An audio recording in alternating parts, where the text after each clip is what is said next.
ओम शांति। 19 जुलाई 2023। बाबा के महावाक्य।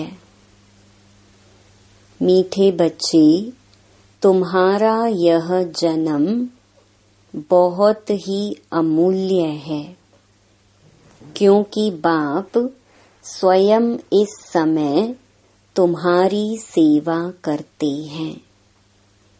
लक्ष्य सोप से तुम्हारे वस्त्र साफ करते हैं।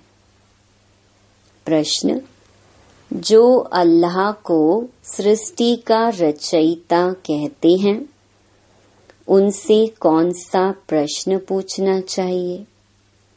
उत्तर: उनसे पूछो, जब अल्लाह ने सृष्टि रची तो रचना के लिए उन्हें फीमेल चाहिए। भला अल्लाह की फीमेल कौन? गॉड फादर कहते हो तो जरूर मदर भी चाहिए ना। तुम बच्चे इस गुह्य राज को अच्छी तरह से जानते हो। अल्लाह की फीमेल है यह ब्रह्मा। यह है तुम्हारी बड़ी माँ। इस बात को मनुष्य समझ नहीं सकते। गीत: किसने यह सब खेल रचाया? ओम शांति। बच्चे जानते हैं, कोई भी मनुष्य इस गीता का यथार्थ अर्थ कर न सके। नाटक बनाने वाले भी नहीं समझते। ऐसे ही गीत बना देते हैं, जैसे शास्त्र बना देते हैं। समझते कुछ नहीं। तुम वेदों के लिए कहते हो यह धर्म शास्त्र नहीं है। शास्त्र कहेंगे, लेकिन धर्म शास्त्र नहीं है। अब धर्म शास्त्रों से तो कुछ फायदा होना चाहिए। धर्म शास्त्र का अर्थ भी नहीं समझते हैं। शास्त्र अर्थात जिससे कोई धर्म स्थापन होता है किसी द्वारा। तो पूछना चाहिए, वेद उपनिषद किस धर्म के शास्त्र हैं? वह धर्म किसने स्थापन किया? इनसे तो कोई धर्म ही नहीं निकलता है। कौन कौन से धर्म हैं वह भी समझाया जाता है। जैसे झाड़ में मुख्य है थुर, तना, फिर बड़ी टाल, फिर छोटी छोटी टालियां निकलती हैं।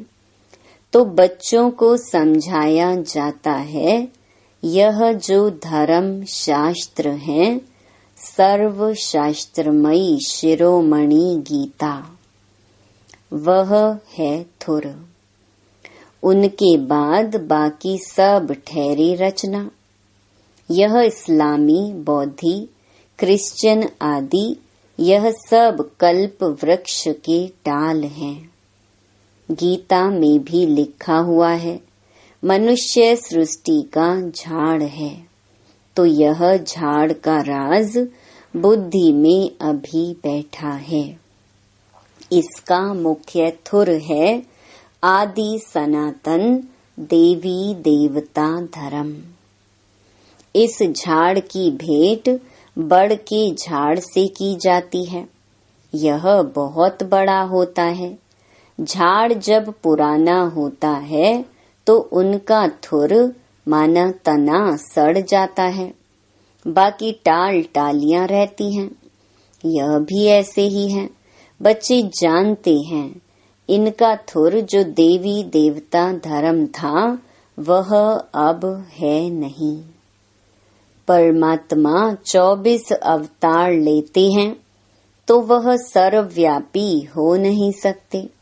जब अवतार लेते हैं तो उनको सर्वव्यापी कैसे कहेंगे? नई बात है ना।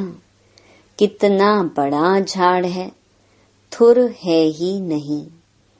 एक भी मनुष्य नहीं जो कहे हम आदि सनातन देवी देवता धर्म के हैं, सतयुग को लाखों वर्ष पिछाड़ी में ले जाते हैं।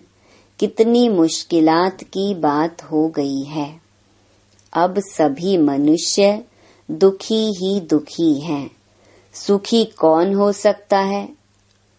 सन्यासियों की बुद्धि में भी यह भेंट आएगी नहीं कि यहाँ काग विष्टा समान सुख है और अथाह दुख है। यह उन्हों को पता नहीं है। अब बाप बतलाते हैं, तुमको अथाह सुख में फिर ले जाता हूँ। इस समय अपना पार्ट बजाए सभी कुछ करके छिप जाते हैं। यूं पार्ट तो सभी बजाते हैं, इस्लामी बौद्धि आदि सब छिप जाएंगे, ऊपर चले जाएंगे। यह भी कोई नहीं जानते। मनुष्यों को ही समझाया जाता है, जानवर को तो नहीं बताएंगे। मनुष्य का जन्म सबसे ऊंच गाया जाता है। वह कौन सा? कहते भी हैं कि मनुष्य की तो चमड़ी भी काम में नहीं आती। फिर कहते हैं मनुष्य का जन्म उत्तम है। वास्तव में तुम्हारा यह जन्म उत्तम है। जो बाप बैठ तुम्हारी सेवा करते हैं। दुनिया के मनुष्यों का यह जीवन बहुत कनिष्ठ है। तुम जानते हो, हम भी पहले छी छी मोत पलीती मनुष्य थे। अब बाबा हमारे इस वस्त्र को ज्ञान लक्ष्य सोप से साफ करते हैं और कहते हैं, अब अपने बाप को याद करो। इस दुनिया में बाप को कोई भी नहीं जानते हैं। बाप को जाने तब तो बच्चे बने, शिव के बने, ब्रह्मा के बने, तब पोत्रे कहलाएं। ब्राह्मण भी दो प्रकार के हैं। एक है मुख वंशावली, दूसरे कुख वंशावली। तुम हो ब्रह्मा के मुख वंशावली, ब्रह्मा कुमार कुमारियां। ब्रह्मा का बाप कौन? शिव बाबा। उनका बाप तो कोई होता नहीं। तुमको पढ़ाने वाला भी वह है, तुम्हारा गुरु भी वह है। अभी सम्मुख बैठे हैं, फिर छिप जाएंगे। पतित दुनिया को पावन बनाए, देवी देवता धर्म की स्थापना कर और सबको मुक्ति धाम में ले जाएंगे। 21 जन्मों का सुख दे दिया, फिर और क्या चाहिए? बाबा सदा सुखी तो बनाते हैं, बाकी ऊंच पद पाने लिए तो पुरुषार्थ करना पड़े। श्री कृष्णपुरी को सुख धाम कहा जाता है। श्री नारायण का बचपन नहीं दिखाते हैं, श्री कृष्ण का स्वयंवर दिखाते हैं। अगर राधे से स्वयंवर हुआ तो फिर उनका नाम क्या बदली हुआ? वह दिखाते नहीं। लक्ष्मी नारायण का तो मनुष्यों को पता नहीं, उनके जीवन चरित्र को कोई जानते नहीं। अभी तुम समझ रहे हो। कोटों में कोई ही निकलेगा जिसने पूरा चक्कर लगाया होगा। तुम यह जानते हो, भक्ति वह करते जो पहले पहले पूज्य से पुजारी बनते हैं। भक्त तो सभी हैं, सरसों के मुहाफिक मनुष्य हैं। तुम जानते हो, अब बेचारे सभी मौत की चक्की में हैं। अब तुम बच्चों को बहुत बड़ी बुद्धि मिली है। 84 जन्मों का चक्कर बुद्धि में रखना बड़ा सहज है। हम अभी ब्राह्मण हैं, सो फिर देवता बनेंगे, फिर 84 जन्म लेने पड़ेंगे। हम सो का अर्थ भी बच्चों को समझाया है। हम सो हम यहाँ ही गाते हैं और धर्मों में यह अक्षर ही नहीं। ओम माना भगवान समझ लेते हैं। वास्तव में ओम अर्थात अहम आत्मा। वह फिर उल्टा कह देते आत्मा सो परमात्मा। अच्छा फिर क्या, हम शरीर तो है नहीं। परम पिता परमात्मा तो ऐसे कह न सके कि अहम आत्मा मम शरीर। वह बाप कहते हैं अहम आत्मा तो बरोबर है, हमने यह शरीर लोन पर लिया है। यह हमारी जूती नहीं है, हमारे पैर हैं नहीं, हमारे चरणों की पूजा हो नहीं सकती। कृष्ण के चरण हैं, हमारे तो हैं नहीं। मैं हूँ ही निराकार।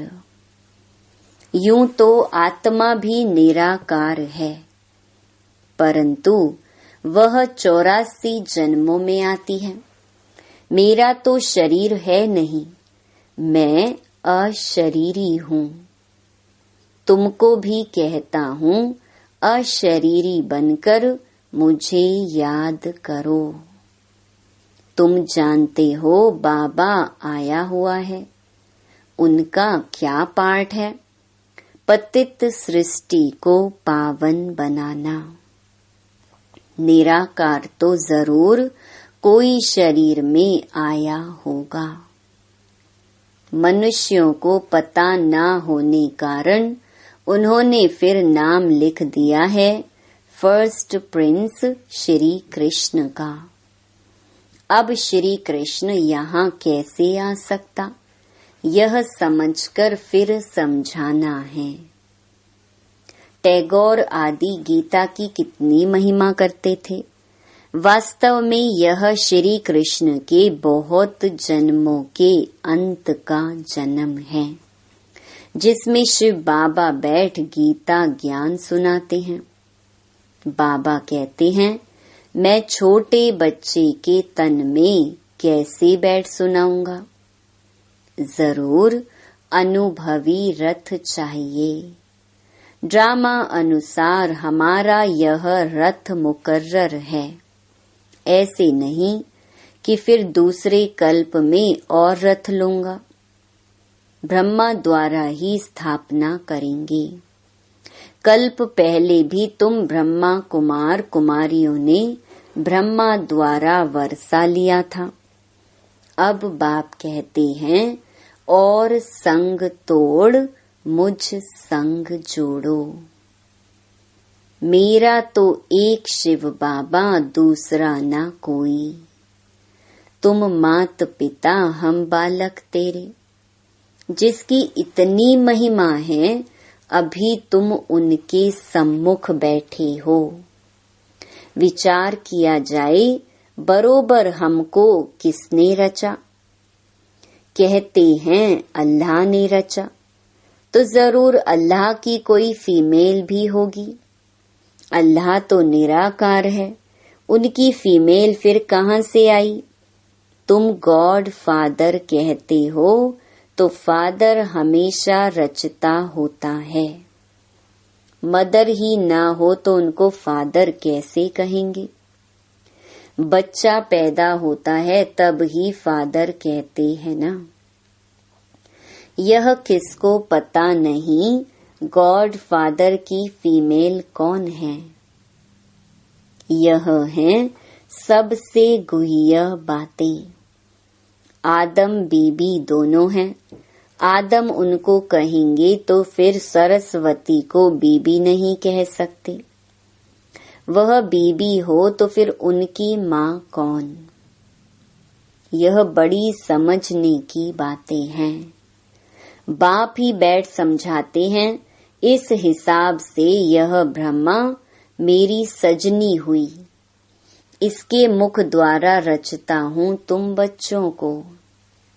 ब्रह्मा तन में प्रवेश करता हूँ उन्हों को संभालने लिए फिर जगत अम्बा निमित्त बनी हुई है। आदि देव ब्रह्मा और जगत अम्बा सरस्वती, यह कौन है? विवेक कहता है ब्रह्मा की बेटी है। तो रचना कैसे रची?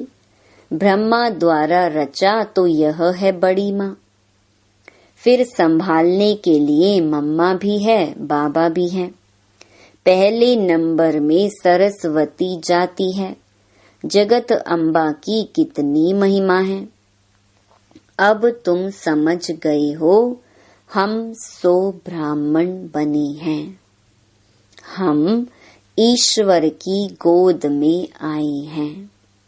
इसमें भी 2 प्रकार के हैं, सगे और लगे। एक ही माता के बच्चे फिर सगे और लगे का तो सवाल ही नहीं उठता। यहाँ भला सगे और लगे क्यों कहा जाता है? कहते हैं जो सगे बनते हैं वो प्रतिज्ञा करते हैं, हम पवित्र बन वर्षा लेंगे।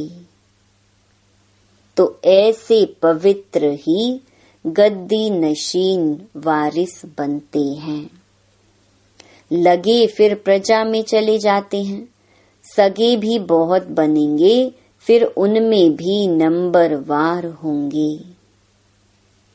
जितना जो पुरुषार्थ करेंगे वह माँ बाप के तख्त पर बैठेंगे। मम्मा बाबा तख्त पर बैठते हैं तो हमको भी तख्त मिलना चाहिए, परंतु बनेंगे नंबरवार। तो यह है योग की यात्रा। बाबा को याद करना है, स्वदर्शन चक्कर फिराना है, आप समान बनाना है। मेहनत करनी पड़ती है आप समान बनाने में। बच्चियां परिचय देकर बाप के पास रिफ्रेश होने लिए ले आती हैं। बाबा देखते हैं कौन कौन बाप से पूरा वर्षा लेंगे और सब तरफ से ममत्व मिटाए एक तरफ लगाएंगे। जानते हैं बाबा हमको विश्व का मालिक बनाने वाला है।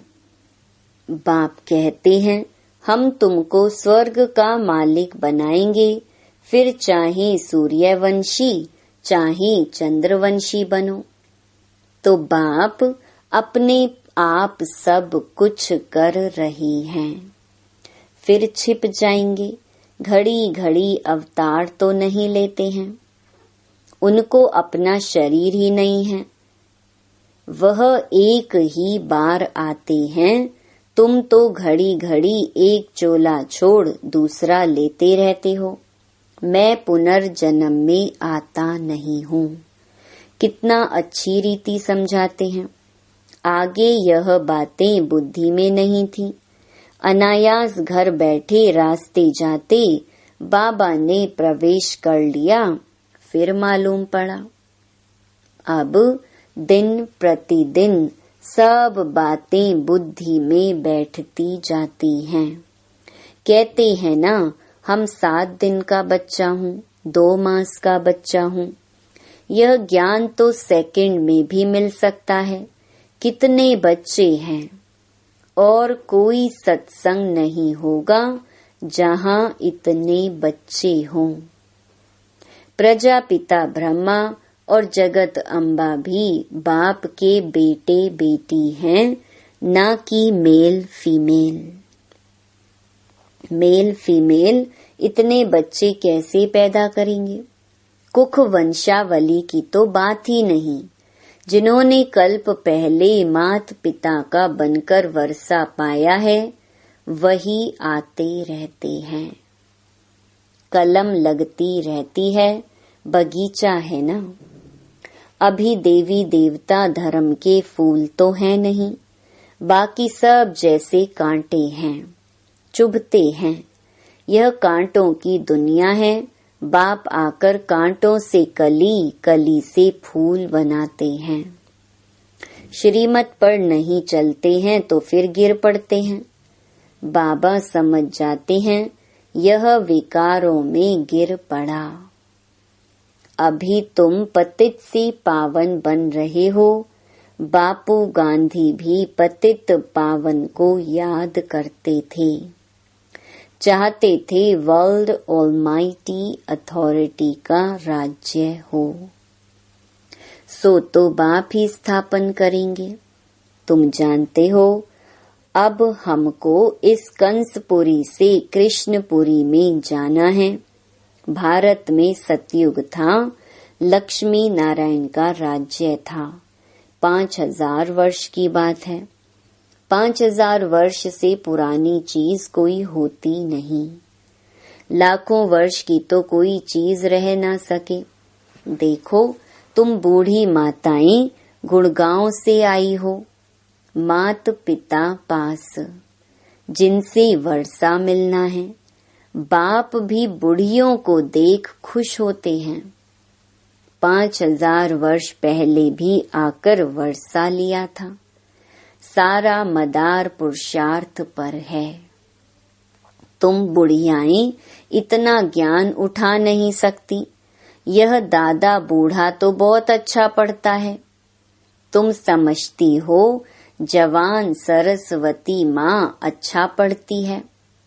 अरे यह तो ब्रह्मपुत्रा नदी है। यह तो जरूर जास्ती पढ़ते होंगे ना। यह बूढ़ा सबसे तीखा है। वह तो फिर भी बेटी हो गई। बुढ़ियों के लिए भी है बहुत सहज। बाबा को याद करते रहो।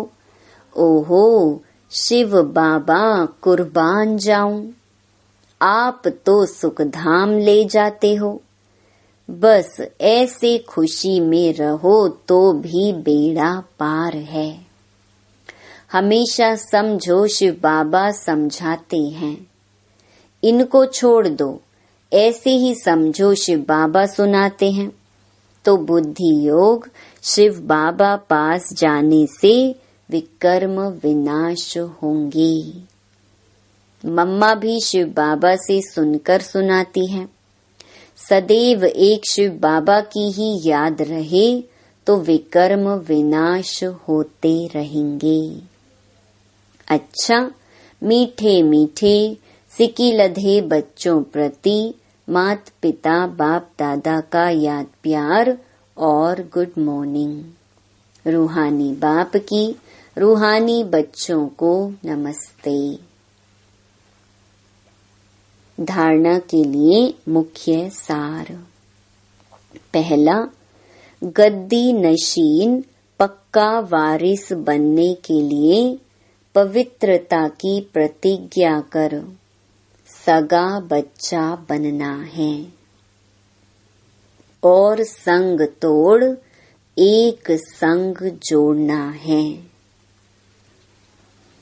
दूसरा, आप समान बनाने की सेवा करनी है।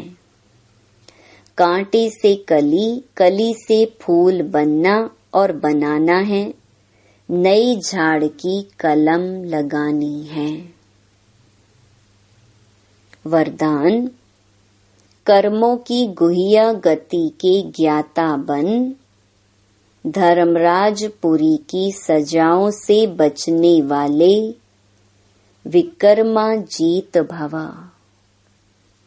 सजाओं के अनुभव को ही धर्मराजपुरी कहते हैं। बाकी धर्मराजपुरी कोई अलग स्थान नहीं है। लास्ट में अपने किए हुए पाप जमदूत के डरावने रूप में सामने आते हैं। उस समय पश्चाताप और वैराग्य की घड़ी होती है। छोटे छोटे पाप भी भूत की तरह लगते हैं। पश्चाताप की त्राही त्राही होती है। इसीलिए उन सजाओं की फीलिंग से बचने के लिए कर्मों की गुह्य गति के ज्ञाता बन सदा श्रेष्ठ कर्म करो और विकर्मा जीत बनो। स्लोगन, जो तन मन धन से बाप पर पूरा बलिहार जाते हैं वही गले का हार बनते हैं। ओम शांति।